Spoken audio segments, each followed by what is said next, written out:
विकास की अनवरत श्रृंखला में अब एक और सुनहरा अध्याय जुड़ने वाला है। जैसा कि अभी हमारे आदरणीय माननीय सांसद प्रतिनिधि ओपी गहलोत जी ने बताया है कि तालाब के सौंदर्यीकरण के अंतर्गत एक बड़ा काम हम अमृत योजना में करने वाले हैं।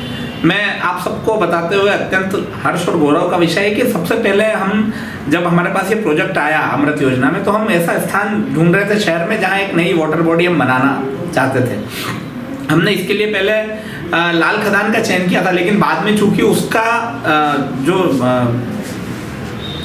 सरकार ने जो उसका जमीन न्यायालय के लिए आरक्षित कर दी थी, इसलिए फिर हमारा वो प्रोजेक्ट हमने वहाँ नहीं किया और फिर नई डीपीआर हमने बना के और इस प्रोजेक्ट को अब हम तालाब पे कर रहे हैं। निश्चित मानिए इस प्रोजेक्ट के मूर्त रूप लेने के बाद बनबना तालाब का एक नया स्वरूप आपको देखने को मिलेगा। हम सौंदर्यीकरण और समृद्धि के साथ ये भी चाहते हैं कि चूंकि हम नगर सरकार के प्रतिनिधि हैं और नगर सरकार भी ये चाहती है कि हम छोटे छोटे रोजगार के पॉकेट उपलब्ध कराएं।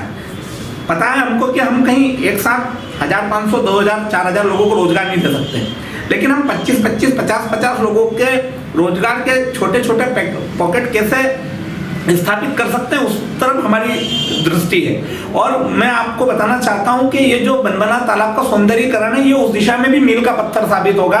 आप तय मान के चलिए कि जब वो सौंदर्यीकरण हो जाएगा, वहां लोगों की आवाजाही बढ़ेगी, पर्यटन स्थल के रूप में हम उसको डेवलप करेंगे। धीरे धीरे शनै शनै और भी बहुत सारी चीजें वहां करने वाले हैं इस योजना के बाद भी। तो आप ये तय मानिए कि वहाँ कम से कम आने वाले समय में 2-3 साल में हम सब और आप सब लोग देखेंगे कि वहाँ लगभग 50 से 100 नए लोगों को वहाँ पर हम रोजगार का एक पॉकेट तैयार करने वाले हैं, नए लोगों को रोजगार देने वाले हैं। ये भी शहर की समृद्धि और विकास में एक महत्वपूर्ण कदम होगा, मील का पत्थर होगा।